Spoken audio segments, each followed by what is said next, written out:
I don't care what your ticket says. I need to see your ID. Right. Now. The flight attendant's voice was a venomous whisper, meant to humiliate. She leaned in closer, her eyes cold with contempt. I don't need a manifest to know when someone is in a seat they didn't pay for. This was first class, and she was a black woman. In the attendant's eyes, those two facts could not possibly go together. The other passengers fell silent, their stares feeling like lasers on her skin. The CEO, the innovator, the woman who had just closed a multi-million-dollar deal, was being publicly accused of being a fraud, a criminal, all for sitting down. But the attendant's cruelest mistake wasn't underestimating her victim's wealth, it was underestimating her power.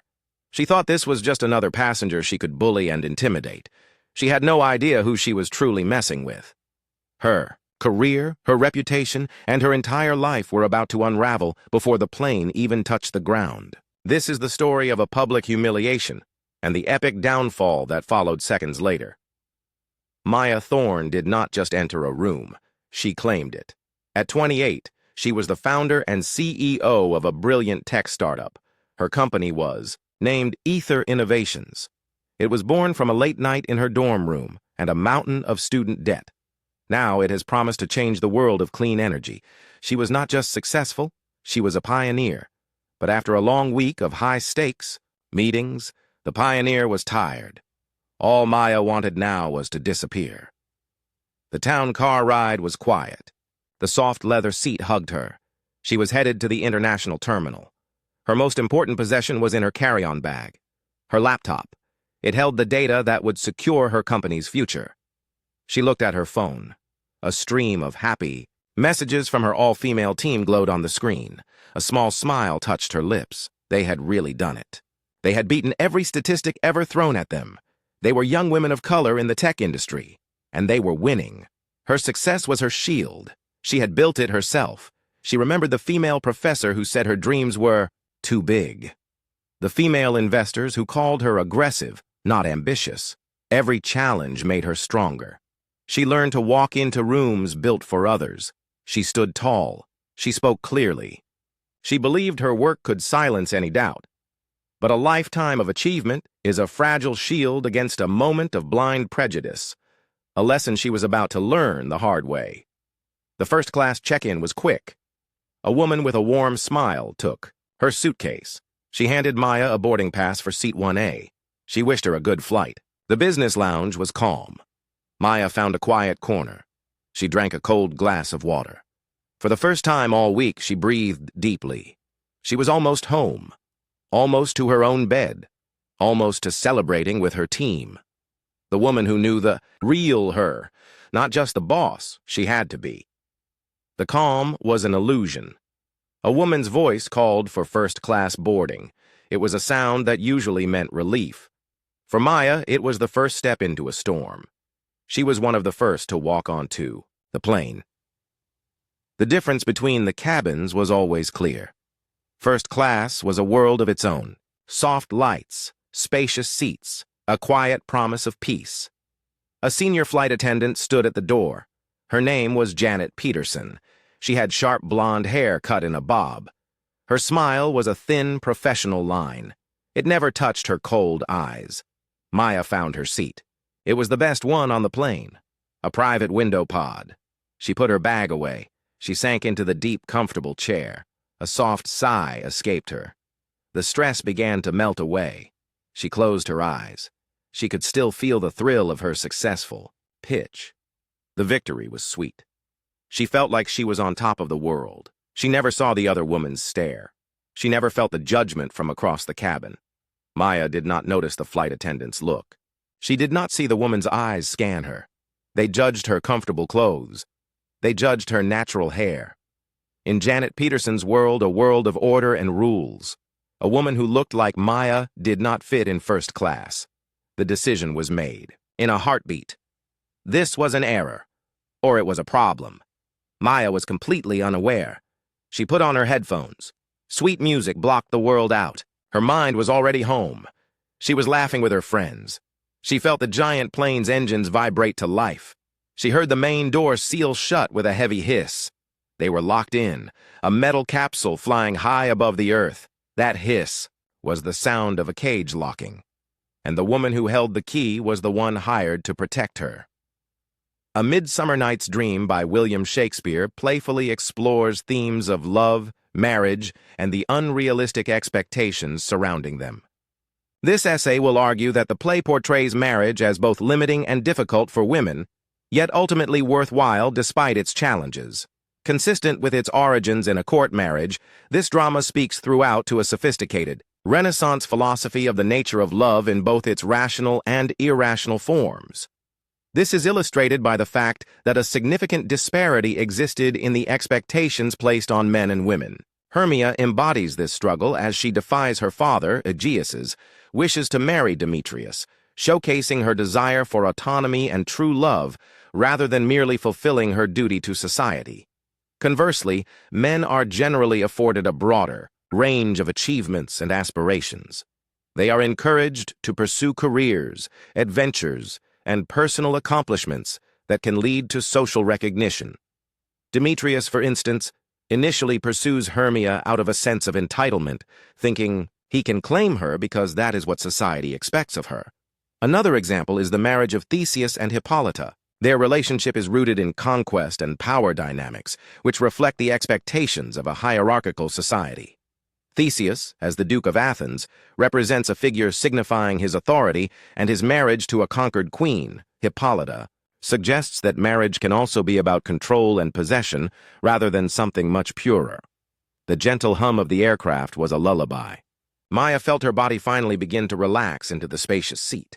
She pulled out a sleek notebook, thinking she might jot down a few ideas sparked by her successful trip. This was her ritual. This was her peace. But that peace was about to be shattered by a voice dripping with false politeness. "Excuse me, miss?" Maya looked up. Flight attendant Peterson stood in the aisle. Her posture was rigid. That same cold professional smile was plastered on her face. But her eyes were hard. They scanned Maya, then the seat, then Maya again. "Yes," Maya replied, her own voice calm and polite. "I'm going to need to see your boarding pass," Peterson said. The request itself was not unusual, but the tone was. It was heavy with implication. It was the tone you use when you suspect someone is somewhere they shouldn't be. A tiny flicker of annoyance sparked in Maya's chest. She had just sat down. She was settled, but she pushed the feeling down. She reached into the seatback pocket and handed over the crisp paper. "Of course. Here you go." Peterson took the pass.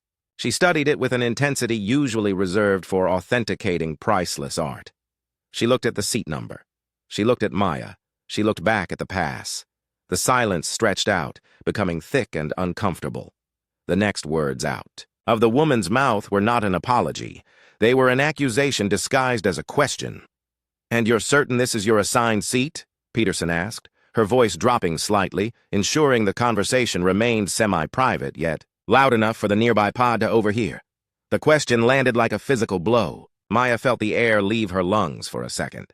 She blinked, sure she had misheard. "I'm sorry?" "This is a first-class premium seat," Peterson stated, as if explaining something very simple to a child. "I just need to confirm you're in the correct place." The unspoken words hung in the air between them, toxic and clear. "You do not look like you belong in a first-class premium seat." Maya's face grew warm. She could feel the eyes of the other passengers now. A man in 1C glanced over his newspaper. A woman in 2A subtly turned her head. They were spectators to her humiliation. She kept her composure, her CEO mask snapping into place. "Yes," Maya said, her voice cooler now, losing its previous warmth. "I am certain. That is my boarding pass for seat 1A. I booked it myself." Peterson's smile tightened. She handed the pass back as if it were contaminated. "Very well. We'll be taking off shortly." She turned and walked away, her heels clicking on the floor with finality. Maya was left sitting there. The luxurious pod suddenly felt like a glass box. She was on display. The gentle hum of the plane now sounded like a jeering crowd. She tried to return to her notebook, but the words swam on the page. Her heart was pounding. Her hands trembled slightly. She clenched them into fists. She thought the worst was over. She was wrong. It had only just begun. The plane ascended, climbing through the clouds. The seatbelt sign dinged off. The cabin came to life with the soft sounds of luxury travel. Another flight attendant, a younger woman with a kind face named Chloe, began moving through the cabin.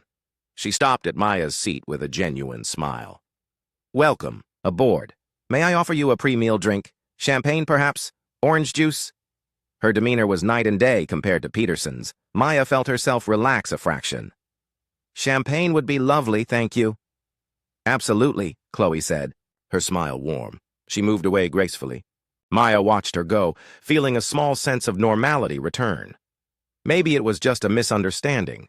Maybe Peterson was just having a bad day. She was determined not to let it ruin her flight. She closed her eyes, taking a deep breath. She didn't see Janet Peterson intercept the younger attendant at the galley. She didn't see the sharp, silent shake of Peterson's head. She didn't see her take the glass of champagne from Chloe's tray and pointedly set it aside. 10 minutes passed. Then 15. Maya's champagne never arrived. She looked toward the galley. She saw Chloe looking flustered, avoiding her gaze. And she saw Peterson, standing with her arms crossed, watching her. Their eyes met. Peterson didn't look away. It was a stare of pure, unchallenged authority. A cold dread began to pool in Maya's stomach. This was intentional. This was targeted. The meal service began. Chloe moved down the aisle, serving the other passengers with efficiency. She presented them with menus. She took their orders with a quiet murmur. She served beautiful plates of food. She filled wine glasses. She skipped seat 1A entirely. She walked right past Maya 3 times. Each time, her face flushed with what looked like embarrassment. Each time, she quickened her pace. It was clear she was acting on orders. The hunger in Maya's stomach was now completely replaced by a burning, cold fury. She was being ignored, erased. The passenger in 1C, an older woman, noticed. She leaned over slightly. "Are you all right, dear? Did you not want the meal?" she asked, her voice laced with concern. Maya's throat tightened. The kindness from a stranger almost broke her. "I'm fine, thank you," she managed to whisper, her voice hoarse with suppressed emotion. The woman gave her a skeptical, sympathetic look before returning to her meal. The indignity was crushing. Maya, a woman who led boardrooms, who commanded respect, was being treated like a non-person. She was being starved out, isolated. The message was clear. You are not one of us. You do not deserve this service. She decided enough was enough. She unbuckled her seatbelt. She would go to the galley herself. She would demand to know what was going on. She would use her voice. As she stood, Janet Peterson emerged from the galley as if she'd been waiting for this exact moment. The confrontation was no longer avoidable, and the flight attendant was holding something in her hand. "Is there a problem, miss?" Peterson asked, her voice loud enough for the entire cabin to hear. All pretense of politeness was gone. It was pure, cold steel. In her hand, she held a passenger manifest. She held it up not to Maya, but for her own reference, as if she were a security guard checking a list. "I haven't received my meal or my drink," Maya said, forcing her voice to remain steady and firm. It was the voice she used in negotiations. "I would like to order, please." Peterson's eyes flicked down the list, then back to Maya. She didn't even pretend to check. "I'll need to see your identification," she said flatly. The request was so absurd, so blatantly outside of any procedure that Maya actually laughed. A short, shocked burst of air. "My what? Why?" "I need to confirm your ticket purchase matches your identification," Peterson stated, her voice dripping with fabricated authority. "It's standard procedure when we have discrepancies." The pause before discrepancies was a masterclass in insult. Every passenger nearby was now openly staring. The cabin was silent except for the engine's drone. Maya was cornered. She could refuse and look guilty, or she could comply and submit to a public humiliation. There was no good choice. Her mind raced. She thought of her team. She thought of every time she had to prove herself twice. She thought of the investors who doubted her. This was all of those moments condensed into one cruel, inescapable nightmare at 30,000 feet. With hands that now shook visibly, She reached into her wallet. She pulled out her driver's license, her heart hammering against her ribs. She handed it over. Peterson took it. She made a show of comparing the name on the license to the name on her manifest. She took her time, drawing out the moment of maximum humiliation. Finally, she handed it back. "Thank you for your cooperation. I'll see about your meal." She turned and walked back to the galley, leaving Maya standing in the aisle, exposed and seething. She returned to her seat, her whole body trembling. Tears of rage and frustration pricked at her eyes, but she refused to let them fall. She would not give that woman the satisfaction. 5 minutes later, Chloe appeared. She carried a plate. She set it down in front of Maya without a word. It was not the beautiful meal the others had received. It was a cold, pre-packaged salad from the economy, the kind wrapped in plastic. There was no champagne, just a small bottle of water. It was the final, calculated insult. A message served on a plastic plate. "This is what I think you're worth." Maya looked at the pathetic meal. She looked at the retreating back of the young attendant who seemed ashamed. She looked toward the galley where she knew Peterson was, watching, smug and victorious, and something inside of Maya Thorne snapped. The humiliation, the anger, the injustice, it all crystallized into a cold, diamond-hard resolve. This was not just about a meal or a seat. This was about her dignity, her humanity. She picked up the bottle of water. She placed it neatly on the tray. She did not touch the salad. She opened her carry-on bag and pulled out her laptop. Her fingers flew across the keyboard, no longer trembling. They were steady and sure. She opened a blank document. She began to type. Not an email, not a note. She began to write a detailed, time-stamped account of every single thing that had happened since. She boarded. She described every word, every look, every action. She was no longer a victim. She was a CEO building a case. But she wasn't just writing for herself. She was writing for someone else. Someone with a massive audience and a fury for justice. She opened a new browser tab. She went to the website of a major civil rights organization. Then she went to the Instagram profile of a famous celebrity activist known for calling out corporate racism. She began to draft a message so powerful, so precise, that it could not be ignored.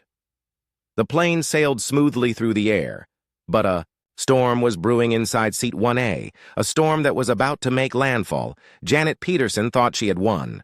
She thought she had put a nervous passenger in her place. She had no idea she had just ignited a fire that would consume her entire world. The plane began its initial descent, and Maya Thorne hit send. The plane began its initial descent. The captain's voice, calm and steady, filled the cabin, announcing their estimated arrival time. For the other passengers, it was a routine announcement. For Maya, it was a starter's pistol. She had spent the last hour in a state of cold, focused fury. The humiliated woman was gone, replaced by the formidable CEO. She had meticulously documented every detail, times, quotes, the names on the crew badges she could see. She had written a message that was not an emotional plea, but a factual, devastating report.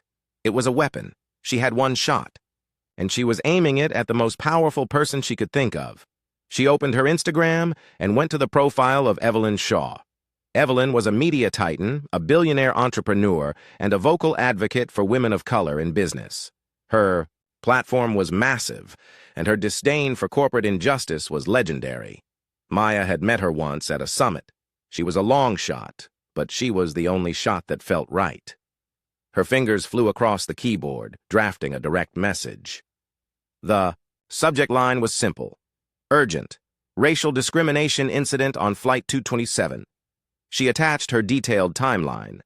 She ended the message with a single, powerful line. This was not a misunderstanding. This was a targeted humiliation, and I have the evidence. She included her LinkedIn profile link, a silent testament to her credibility. She took a deep breath, and she hit send. The message whooshed away into the digital void. For a long moment, nothing happened. The doubt crept in. Who was she? Why would Evelyn Shaw care?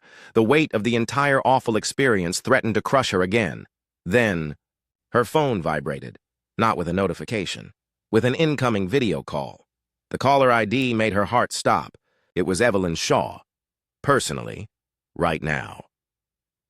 Maya's hands trembled as she fumbled with her headphones, plugging them in just as she accepted the call. The screen resolved into the face of the famously fierce entrepreneur. She was in a sleek, modern office, her expression not one of pity but of blazing intensity. "Maya Thorne?" Evelyn's voice was sharp, clear, and devoid of any small talk. "Yes, Ms. Shaw, Maya began, her voice shaking. "I read your message," Evelyn interrupted, her tone leaving no room for interruption. "Every word. Is everything you documented accurate and truthful?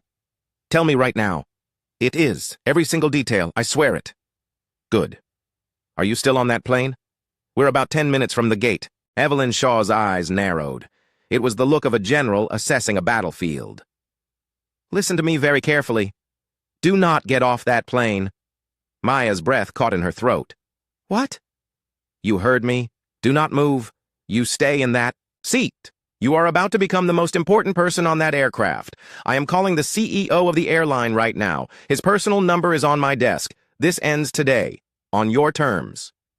Before Maya could even process this, the call ended. She was left sitting there, her heart pounding a frantic rhythm against her ribs. The world had just tilted on its axis. She had thrown a stone into the darkness, and a giant had thrown it back as a boulder. The plane taxied to the gate.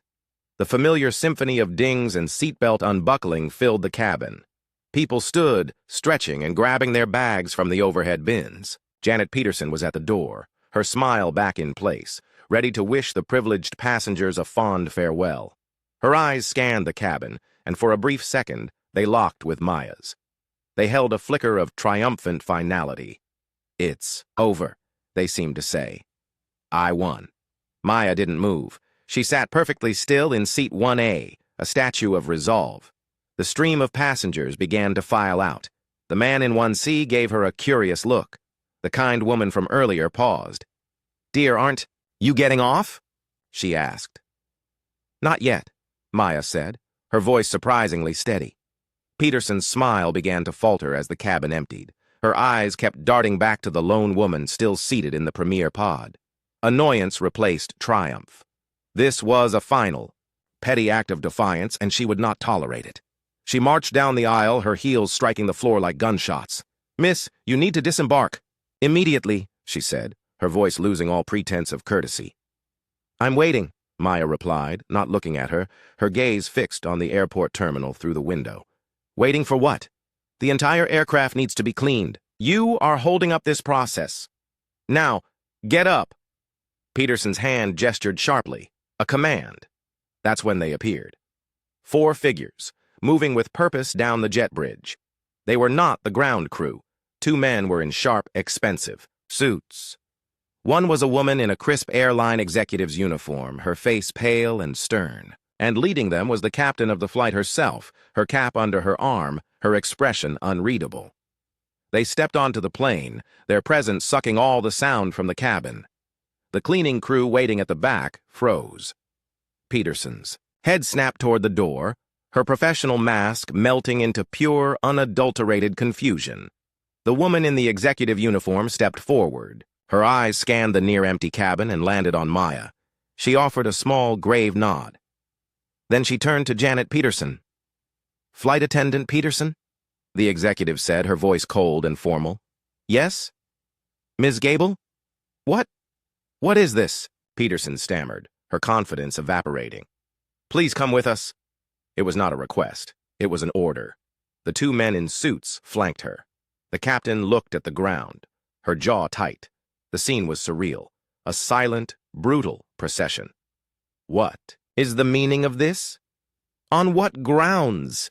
Peterson protested, her voice rising in panic, but she was already being guided off the plane. The executive, Ms. Gable, now approached Maya. She knelt slightly beside her seat, putting herself at eye level. Her demeanor was completely different. Respectful, apologetic, and deeply serious. "Ms. Thorne, I am Alana Gable, Vice President of Customer Experience. On behalf of Aura Atlantic Airways, I want to offer you our most profound and sincere apologies for the abhorrent treatment you endured on this flight. What was described to us is a clear and grievous violation of our code of conduct and every value we claim to hold. Maya simply listened, her heart still hammering. The individual involved has been immediately suspended pending a full investigation. The CEO of this airline is waiting to speak with you personally the moment you are ready. We have a private lounge prepared for you. We will retrieve your luggage. Your entire fare is, of course, being refunded. But we know that is insufficient. Ms. Gable took a breath. We are at your complete disposal. Please tell us what you need. Maya looked from the executive's earnest, worried face to the empty jet bridge where Janet Peterson had just been escorted away.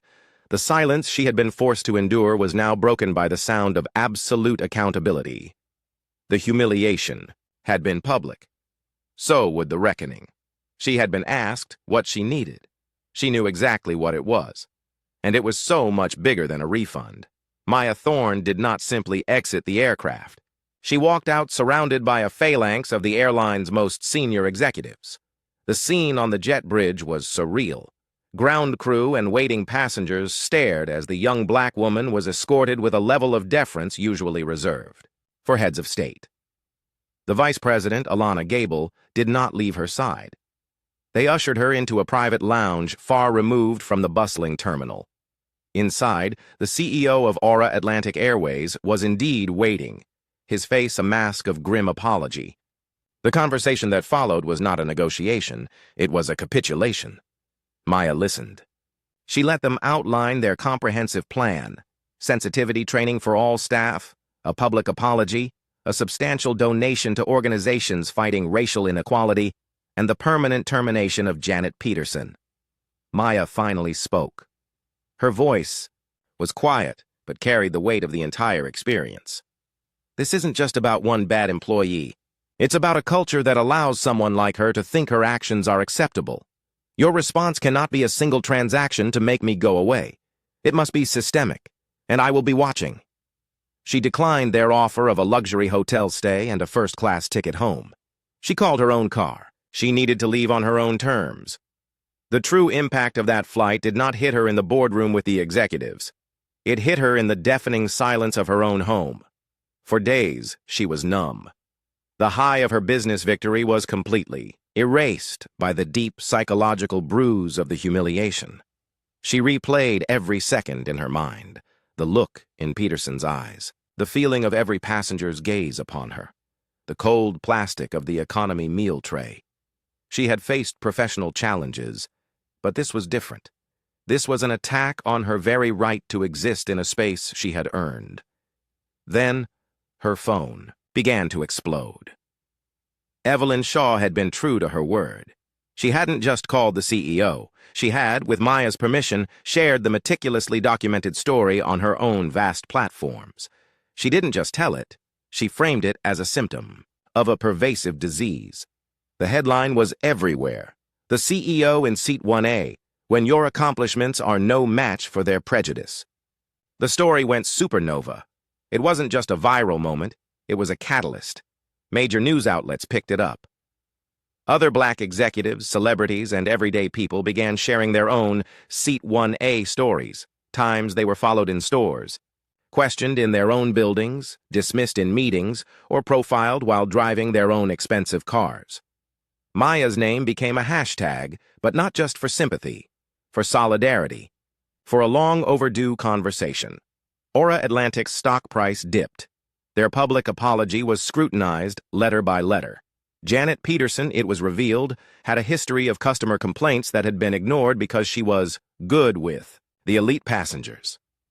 The system had protected her until it couldn't. But the biggest change wasn't corporate policy. It was inside Maya herself. The incident hollowed her out. But in that hollow space, a stronger resolve was forged. She had learned a brutal lesson, that no amount of money, no title, no success could grant her immunity. The armor she thought she'd built was, in some eyes, invisible. But she also learned the immense power of using her voice from a position of strength. She didn't retreat. She leaned in. She became a vocal advocate, using her platform to fund legal defense for others facing discrimination and to pressure corporations to truly audit their internal cultures. She turned her pain into a project, her trauma into a tool for change. This story is not unique. It is a version of a script that plays out every single day in doctors' offices, retail stores, corporate hallways, and streets across the world.